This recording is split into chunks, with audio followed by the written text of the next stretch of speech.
Hello പ്രിയപ്പെട്ടവരെ, Bible in A year എന്ന ദൈവവചന വായനാ പദ്ധതിയാണ് നിങ്ങൾ കേട്ടുകൊണ്ടിരിക്കുന്നത്. ഒരു വർഷം കൊണ്ട് വിശുദ്ധ ബൈബിൾ വായിച്ച് മനസ്സിലാക്കാൻ സഹായിക്കുന്ന ഈ മലയാളം പോഡ്കാസ്റ്റ് നിങ്ങളിലേക്ക് എത്തിക്കുന്നത് അസെൻഷൻ. ഞാൻ ഡാനിയലച്ചൻ. വചനത്തിലൂടെ ദൈവസ്വരം ശ്രവിച്ച് ദൈവത്തിൻ്റെ കണ്ണുകളിലൂടെ നമ്മുടെ ജീവിതത്തെ നോക്കിക്കാണാൻ ഒരു വർഷം മുഴുവൻ എന്നോടൊപ്പം ബൈബിളിലൂടെ മനോഹരമായ ഒരു യാത്രയ്ക്ക് ഞാൻ നിങ്ങളെ ക്ഷണിക്കുകയാണ്. ഉൽപ്പത്തി മുതൽ വെളിപാട് വരെയുള്ള 73 പുസ്തകങ്ങളിൽ പരന്നുകിടക്കുന്ന മനുഷ്യരക്ഷയുടെ കഥ ഒരു പ്രമേയമായി മനസ്സിലാക്കുന്നതിന് the great adventure Bible timeline എന്ന റീഡിംഗ് പ്ലാൻ നാം ഉപയോഗിക്കുന്നു. BIYindia.com/മലയാളം എന്ന ലിങ്കിൽ നിന്ന് റീഡിംഗ് പ്ലാൻ ഡൗൺലോഡ് ചെയ്യാവുന്നതാണ്. ഞാൻ വായനയ്ക്കായി ഉപയോഗിക്കുന്നത് POC പുറത്തിറക്കിയ മലയാളം ബൈബിളിൻ്റെ പരിഷ്കരിച്ച വിവർത്തനത്തിൽ നിന്നാണ്. ഇന്ന് ദിവസം 98. ഇന്നത്തെ വചന പാരായണത്തിൻ്റെ ഭാഗങ്ങൾ സാമുവേലിൻ്റെ 1-ാം പുസ്തകം അധ്യായങ്ങൾ 6 മുതൽ 8 വരെ. ഒപ്പം 86-ാം സങ്കീർത്തനം നമുക്ക് വായിക്കുകയും പ്രാർത്ഥിക്കുകയും ചെയ്യാം. നാം വചനം വായിച്ചു തുടങ്ങുകയാണ്. നാം വചനം വായിക്കുമ്പോൾ വചനം നമ്മെ വായിക്കുന്നു. 1 സാമുവേൽ അധ്യായം 6. കർത്താവിൻ്റെ പേടകം ബേത് ഷെമേഷിൽ. കർത്താവിൻ്റെ പേടകം 7 മാസം ഫിലിസ്ത്യക്കാരുടെ പ്രദേശത്തായിരുന്നു. ഫിലിസ്ത്യക്കാർ പുരോഹിതന്മാരെയും ജ്യോത്സ്യന്മാരെയും വിളിച്ചു വരുത്തി ചോദിച്ചു, കർത്താവിൻ്റെ പേടകത്തോട് നാം എന്തു ചെയ്യണം? അതിൻ്റെ സ്ഥാനത്തേക്ക് നമ്മളത് തിരിച്ചയക്കുന്നത് ഏത് വിധമെന്ന് നിങ്ങൾ ഞങ്ങളെ അറിയിക്കുവിൻ. അവർ പറഞ്ഞു, ഇസ്രായേൽക്കാരുടെ ദൈവത്തിൻ്റെ പേടകം തിരിച്ചയക്കുന്ന നിങ്ങൾ അത് വെറുതെ അയക്കരുത്. പ്രത്യുത അതിന് നിങ്ങൾ ഒരു പ്രായശ്ചിത്ത വസ്തുവും നിശ്ചയമായും തിരിച്ചേൽപ്പിക്കണം. അപ്പോൾ നിങ്ങൾ സൗഖ്യമാക്കപ്പെടും. അവിടുത്തെ കരം നിങ്ങളിൽ നിന്ന് പിൻവലിയാത്തത് എന്തുകൊണ്ടാണെന്ന് നിങ്ങൾക്ക് മനസ്സിലാകുകയും ചെയ്യും. അപ്പോൾ ഫിലിസ്ത്യക്കാർ ചോദിച്ചു, എന്താണ് ഞങ്ങൾ അതിന് തിരിച്ചേൽപ്പിക്കേണ്ട പ്രായശ്ചിത്ത വസ്തു? അവർ പറഞ്ഞു, ഫിലിസ്ത്യ പ്രഭുക്കന്മാരുടെ സംഖ്യയനുസരിച്ച് സ്വർണത്തിൻ്റെ 5 കുരുക്കളും സ്വർണത്തിൻ്റെ 5 എലികളുമാകട്ടെ. കാരണം നിങ്ങൾക്കെല്ലാവർക്കും നിങ്ങളുടെ പ്രഭുക്കന്മാർക്കും ഒരേ ബാധ തന്നെയാണല്ലോ ഉണ്ടായത്. അതുകൊണ്ട് നിങ്ങൾ നിങ്ങളുടെ കുരുക്കളുടെ സാദൃശ്യവും നാട് നശിപ്പിച്ച എലികളുടെ സാദൃശ്യവും ഉണ്ടാക്കി ഇസ്രായേൽക്കാരുടെ ദൈവത്തിന് മഹത്വമേകുവിൻ. ഒരുപക്ഷെ അവിടുന്ന് നിങ്ങളുടെയും നിങ്ങളുടെ ദേവന്മാരുടെയും നിങ്ങളുടെ നാടിൻ്റെയും മേൽ നിന്ന് അവിടുത്തെ കരം പിൻവലിച്ചേക്കാം. ഈജിപ്തുകാരും ഫറവോയും തങ്ങളുടെ ഹൃദയം കഠിനമാക്കിയതുപോലെ നിങ്ങൾ എന്തിന് നിങ്ങളുടെ ഹൃദയം കഠിനമാക്കുന്നു? അവിടുന്ന് അവരെ പരിഹസിച്ചതനുസരിച്ചല്ലേ അവരെ അവർ പറഞ്ഞയച്ചതും അവർ യാത്രയായതും. അതുകൊണ്ട് ഇപ്പോൾ നിങ്ങൾ ബന്ധപ്പെട്ട് ഒരു പുതിയ വണ്ടിയും നുകം കയറിയിട്ടില്ലാത്ത 2 കറവ പശുക്കളെയും തയ്യാറാക്കിയെടുക്കുവിൻ. എന്നിട്ട് വണ്ടിയിൽ പശുക്കളെ കെട്ടുവിൻ. അവയുടെ കിടാങ്ങളെ അവയുടെ പിന്നിൽ നിന്ന് കൂട്ടിലേക്ക് തെളിക്കുവിൻ. കർത്താവിൻ്റെ പേടകമെടുത്ത് വണ്ടിയിൽ വെക്കുവിൻ. അവിടത്തേക്ക് പ്രായശ്ചിത്ത വസ്തുവായി നിങ്ങൾ മടക്കി നൽകുന്ന സ്വർണ്ണ ഉരുപ്പടികൾ ഒരു പെട്ടിക്കുള്ളിലാക്കി അതിൻ്റെ ഒരു വശത്ത് വെക്കുവിൻ. എന്നിട്ട് അതിനെ നിങ്ങൾ അയക്കുവിൻ. അത് പോകട്ടെ. നിങ്ങൾ നിരീക്ഷിച്ചു കൊണ്ടിരിക്കുവിൻ. അവിടുത്തെ അതിർത്തിയായ ബേത് ഷെമേഷ് വഴിക്കാണ് അത് കയറുന്നതെങ്കിൽ അവിടുന്ന് തന്നെയാണ് ഈ വലിയ അനർത്ഥം നമുക്ക് വരുത്തിയത്. അങ്ങനെയല്ലെങ്കിൽ അവിടുത്തെ കരമല്ല നമ്മിൽ പ്രഹരമേൽപ്പിച്ചത്, അത് നമുക്ക് യാദൃച്ഛികമായി സംഭവിച്ചതാണ് എന്ന് നമുക്ക് മനസ്സിലാക്കാം. ആ ആളുകൾ അപ്രകാരം ചെയ്തു. അവർ 2 കറവ പശുക്കളെ എടുത്ത് അവയെ വണ്ടിയിൽ ബന്ധിച്ചു. അവയുടെ കിടാങ്ങളെ കൂട്ടിൽ സൂക്ഷിച്ചു. കർത്താവിൻ്റെ പേടകവും സ്വർണത്തിൻ്റെ എലികളും തങ്ങളുടെ മുഴകളുടെ സാദൃശ്യങ്ങളും അടങ്ങിയ പെട്ടിയും വണ്ടിയിലേക്ക് വെച്ചു. പശുക്കൾ ബേത് ഷെമേഷിലേക്കുള്ള മാർഗത്തിലൂടെ നേരെ വഴി നടന്നു. അവ നടന്നത് ഒരു പെരുവഴിയിലൂടെയാണ്. അവ അമറിക്കൊണ്ട് നടന്നു. ഇടം വലം തിരിഞ്ഞതുമില്ല. ഫിലിസ്ത്യ പ്രഭുക്കന്മാർ ബേത് ഷെമേഷ് അതിർത്തി വരെ അവയെ അനുഗമിക്കുന്നുണ്ടായിരുന്നു. ബേത് ഷെമേഷുകാർ താഴ്വരയിൽ ഗോതമ്പ് വിള കൊയ്തുകൊണ്ടിരിക്കുകയായിരുന്നു. അവർ കണ്ണുകളുയർത്തിയപ്പോൾ കണ്ടത് പേടകമാണ്. അത് കണ്ടപ്പോൾ അവർ സന്തോഷിച്ചു. ബേത് ഷെമേഷുകാരനായ ജോഷുവയുടെ വയലിലേക്ക് വണ്ടി വന്നെത്തി. അവിടെ അത് നിന്നു. ഒരു വലിയ കല്ല് അവിടെ ഉണ്ടായിരുന്നു. വണ്ടിയുടെ പലകകൾ അവർ വെട്ടിക്കീറി പശുക്കളെ ഹോമയാഗമായി കർത്താവിന് സമർപ്പിച്ചു. കർത്താവിൻ്റെ പേടകം കിരിയാത്ത് യെയാറീമിലേക്ക്. കർത്താവിൻ്റെ പേടകവും അതിനോടൊപ്പം ഉണ്ടായിരുന്ന സ്വർണ്ണ ഉരുപ്പടികൾ വെച്ചിരുന്ന പെട്ടിയും ലേവായർ താഴേക്കിറക്കി ആ വലിയ കല്ലിലേക്ക് വെച്ചു. അന്ന് ബേത് ഷെമേഷ് പൗരന്മാർ കർത്താവിന് ഹോമയാഗങ്ങൾ അർപ്പിച്ചു, ബലികൾ സമർപ്പിക്കുകയും ചെയ്തു. 5 ഫിലിസ്ത്യ പ്രഭുക്കന്മാരും അത് കണ്ടു. അന്ന് തന്നെ അവർ എക്രോണിലേക്ക് മടങ്ങി. കർത്താവിന് പ്രായശ്ചിത്ത വസ്തുവായി ഫിലിസ്തീർ മടക്കിയ സ്വർണ്ണമുഴകൾ ഇവയാണ്: അഷ്ദോദിനൊന്ന്, ഗാസായ്ക്കൊന്ന്, അഷ്കലോനൊന്ന്, ഗത്തിനൊന്ന്, എക്രോണിന് 1. കോട്ട നഗരം മുതൽ കർഷക ഗ്രാമം വരെ 5 പ്രഭുക്കന്മാർക്കുണ്ടായിരുന്ന എല്ലാ ഫിലിസ്ത്യ നഗരങ്ങളുടെയും സംഖ്യ അനുസരിച്ചാണ് സ്വർണ്ണ എലികൾ. കർത്താവിൻ്റെ പേടകം അവർ സ്വസ്ഥമാക്കിയ ആ വലിയ പുൽമേട് ബേത് ഷെമേശുകാരൻ ജോഷുവയുടെ വയലിൽ ഈ ദിവസം വരെ ഉണ്ട്. കർത്താവിൻ്റെ പേടകത്തിൽ നോക്കിയതിനാൽ ബേത് ഷെമേശ് പൗരന്മാരിൽ അവിടുന്ന് പ്രഹരമേൽപ്പിച്ചു. ജനത്തിൽ 70 പേരെ 50,000 പേരെ അവിടുന്ന് വകവരുത്തി. കർത്താവ് ജനത്തിൽ കനത്ത പ്രഹരമേൽപ്പിച്ചതുകൊണ്ട് അവർ വിലപിച്ചു. ബേത് ഷെമേശ് പൗരന്മാർ പറഞ്ഞു, പരിശുദ്ധ ദൈവമായ ഈ കർത്താവിൻ്റെ സന്നിധിയിൽ നിൽക്കാൻ ആർക്ക് കഴിയും? നമ്മിൽ നിന്ന് ആരുടെ അടുത്തേക്ക് അവിടുന്ന് കയറിപ്പോകും? അവർ കിരിയാത്ത് യെയാരീം നിവാസികളോട് പറയാനായി ദൂതന്മാരെ അയച്ചു, ഫിലിസ്ത്യക്കാർ കർത്താവിൻ്റെ പേടകം തിരിച്ചു തന്നിരിക്കുന്നു. നിങ്ങൾ ഇറങ്ങി വന്ന് അത് നിങ്ങളുടെ പക്കലേക്ക് കൊണ്ടുപോയിക്കൊള്ളുവിൻ. 1 സാമുവേൽ അധ്യായം 7. കിരിയാത്ത് യെയാരീം പൗരന്മാർ വന്ന് കർത്താവിൻ്റെ പേടകം ഉയർത്തി ഗിബെയയിലെ അബിനാദാബിൻ്റെ ഭവനത്തിലേക്ക് കൊണ്ടുപോയി. അവൻ്റെ പുത്രൻ എലെയാസറിനെ കർത്താവിൻ്റെ പേടകം സൂക്ഷിക്കുന്നതിനായി അവർ വേർതിരിച്ചു നിർത്തി. സാമുവേൽ ന്യായാധിപൻ. പേടകം കിരിയാത്ത് യെയാരീമിൽ ഇരുന്നിട്ട് നാളുകളേറെയായി. 20 വർഷങ്ങൾ കഴിഞ്ഞു. ഇസ്രായേൽ ഭവനം മുഴുവനും കർത്താവിനായി വിലപിച്ചുകൊണ്ടിരുന്നു.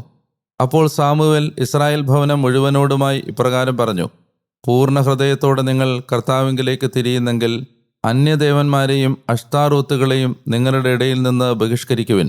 നിങ്ങളുടെ ഹൃദയങ്ങൾ കർത്താവിൻ്റെ പക്കൽ ഉറപ്പിക്കുവിൻ. അവിടുത്തെ ശുശ്രൂഷിക്കുവിൻ, അവിടുത്തെ മാത്രം. അപ്പോൾ അവിടുന്ന് ഫിലിസ്ത്യക്കാരുടെ കയ്യിൽ നിന്ന് നിങ്ങളെ മോചിപ്പിക്കും. അങ്ങനെ ഇസ്രായേല്യർ ബാലുകളെയും അഷ്താറോത്തുകളെയും മാറ്റിക്കളഞ്ഞ് കർത്താവിനെ അവിടുത്തെ മാത്രം ശുശ്രൂഷിച്ചു.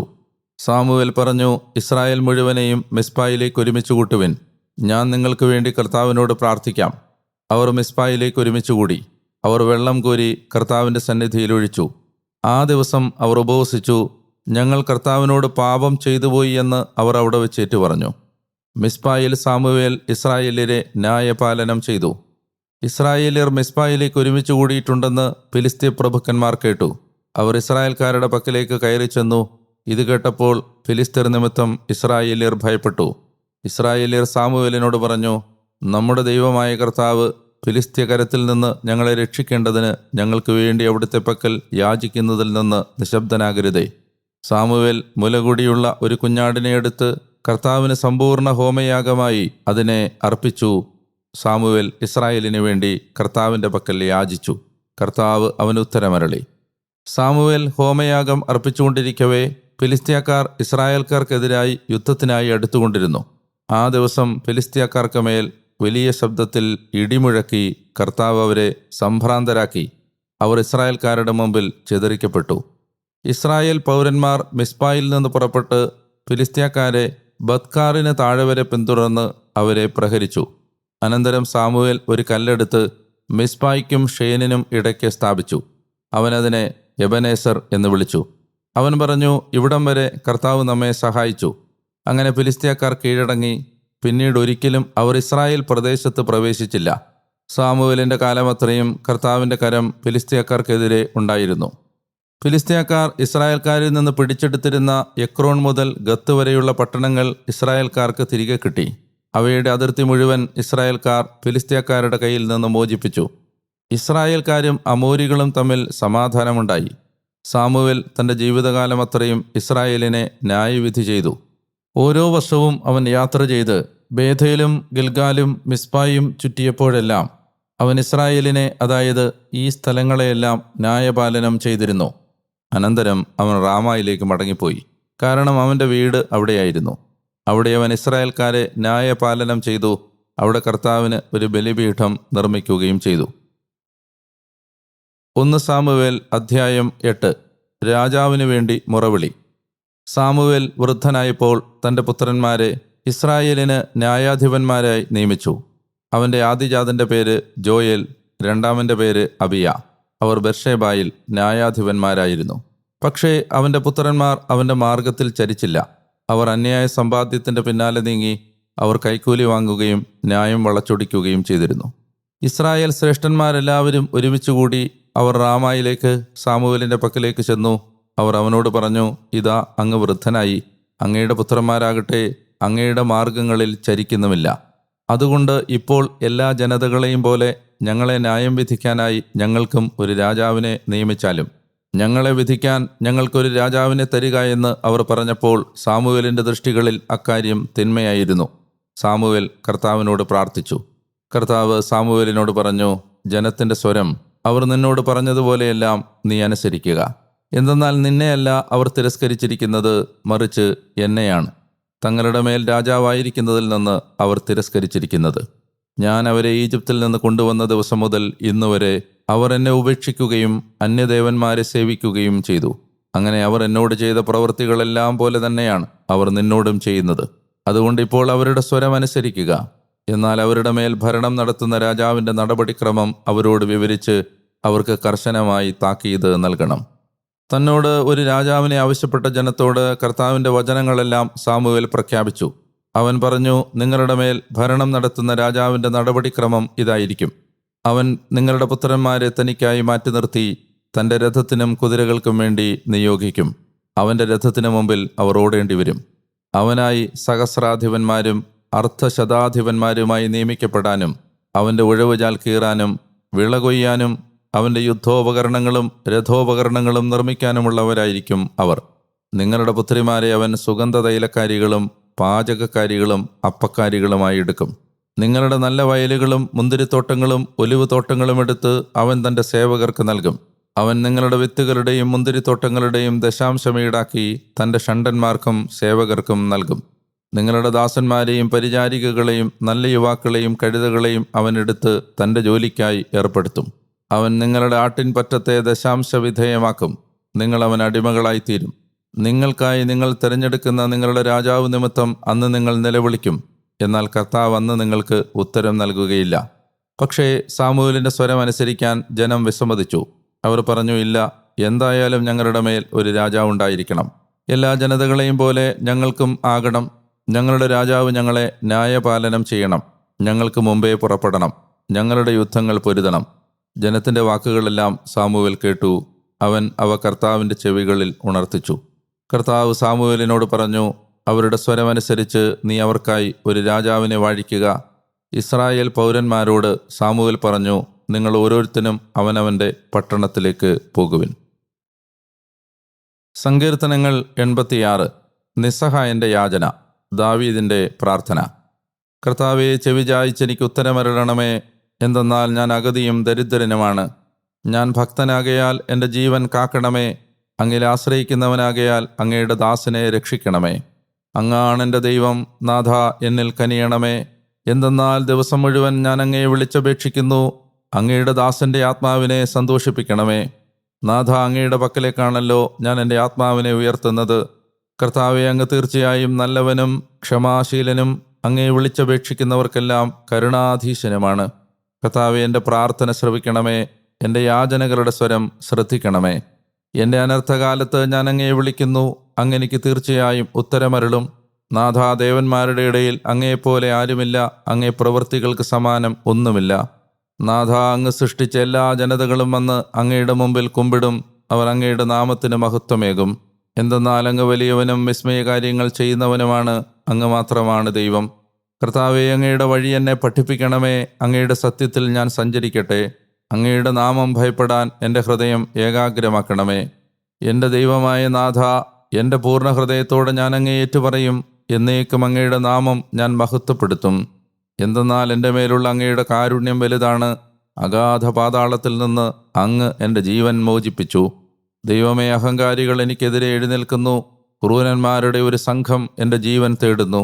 അവർ തങ്ങൾക്ക് മുമ്പിൽ അങ്ങയെ പ്രതിഷ്ഠിക്കുന്നില്ല. നാഥ, അങ്ങാണ് ആർദ്രനും ദയാലുവുമായ തമ്പുരാൻ, കോപവിമുഖൻ, കൃപയുടെയും സത്യത്തിൻ്റെയും അധീശൻ. എൻ്റെ നേർക്ക് തിരിഞ്ഞെന്നിൽ കനിയണമേ. അങ്ങയുടെ ദാസൻ അങ്ങേ ശക്തി നൽകണമേ. അങ്ങയുടെ ദാസിയുടെ പുത്രന് രക്ഷയായിരിക്കണമേ.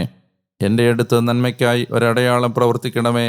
എൻ്റെ വിദ്വേഷികൾ അത് കണ്ട് ലജ്ജിക്കട്ടെ. കർത്താവെ, അങ്ങാണല്ലോ എന്നെ സഹായിക്കുകയും സമാശ്വസിപ്പിക്കുകയും ചെയ്തത്.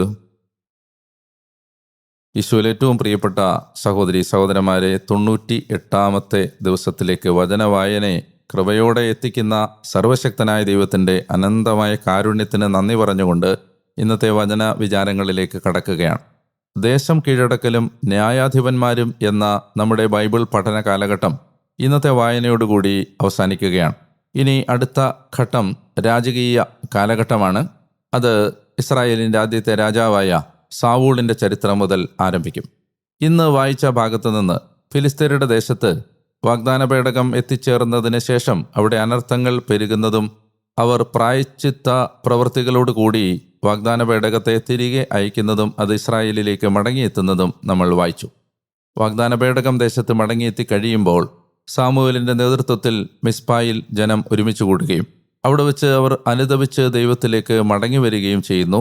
വിജാതീയ വിഗ്രഹങ്ങളെ അവർ ഉപേക്ഷിക്കുകയും സത്യ ദൈവത്തെ ഏറ്റുപറഞ്ഞ് ആരാധിക്കുകയും ചെയ്യുമ്പോൾ ശത്രുക്കൾ കീഴടങ്ങുന്നു.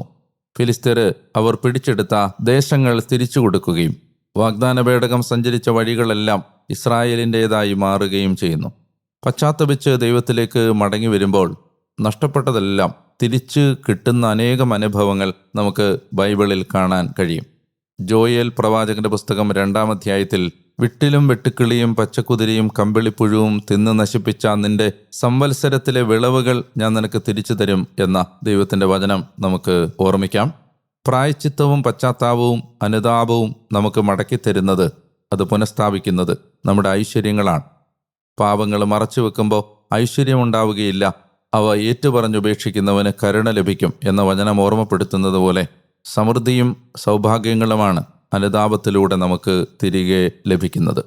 സാമുവേൽ വൃദ്ധനാവുകയാണ്. തൻ്റെ മക്കളായ അബിയായെയും ജോയലിനെയും ന്യായാധിപന്മാരെ അദ്ദേഹം നിയമിച്ചെങ്കിലും ദ്രവ്യാഗ്രഹികളും ദുരാഗ്രഹികളുമായ മക്കൾ ഇസ്രായേലിന് കാര്യമായ ഗുണം ചെയ്യുന്നില്ല എന്ന് ജനം മനസ്സിലാക്കുമ്പോഴാണ് ഇസ്രായേലിൻ്റെ ചരിത്രത്തിലെ ചരിത്രഗതിയെ തന്നെ തിരിച്ചുവിട്ട വളരെ പ്രധാനപ്പെട്ട വളരെ ക്രിട്ടിക്കലായ ഒരു മോമെൻ്റ് നാം കാണുന്നത്. അത് സാമുവേലിൻ്റെ ദേശമായിരുന്ന ജന്മസ്ഥലമായിരുന്ന റാമായിൽ ജനങ്ങൾ ഒരുമിച്ച് കൂടുകയും മറ്റ് ജനതകൾക്കുള്ളതുപോലെ ഞങ്ങൾക്കും ഒരു രാജാവിനെ നിയമിച്ചു തരണമെന്ന് ആവശ്യപ്പെടുകയും ചെയ്യുന്നത്. ഇത് സാമുവേലിന് ഇഷ്ടപ്പെട്ടില്ല. എന്നാൽ ജനം പറഞ്ഞതനുസരിക്കാൻ അവർ എന്നെയാണ് തിരസ്കരിച്ചത്, നിന്നെയല്ല. അതുകൊണ്ട് അവർ പറഞ്ഞതനുസരിക്കുക എന്ന് ദൈവം സാമുവേലിനോട് പറയുകയും ചെയ്യുന്നു. ഭാവിയിൽ ഒരു രാജാവ് വന്നു കഴിയുമ്പോൾ നിങ്ങൾക്ക് ഉണ്ടാകാൻ പോകുന്ന ദോഷങ്ങൾ എന്തൊക്കെയായിരിക്കുമെന്ന് സാമുവേൽ ജനത്തെ ഓർമ്മപ്പെടുത്തുകയും ചെയ്യുന്നു. ഇവിടെ ദൈവത്തെ ജനം തിരസ്കരിച്ചു എന്ന് പറഞ്ഞതിൻ്റെ അർത്ഥം നമുക്കൊരു നിമിഷം ഒന്ന് ധ്യാനിക്കാം. ഇസ്രായേലിന് രാജാവ് ഉണ്ടായിരുന്നു. ഒരേ ഒരു രാജാവ്, യഹോവയായ ദൈവം. ഇസ്രായേൽ ദൈവത്തെ രാജാവായി ഗണിച്ചിരുന്നു എന്നതിൻ്റെ അടയാളമായിരുന്നു ദശാംശം കൊടുത്തിരുന്ന രീതി. രാജാക്കന്മാർക്കാണ് പുരാതന കാലങ്ങളിൽ ദശാംശം കൊടുത്തിരുന്നത്.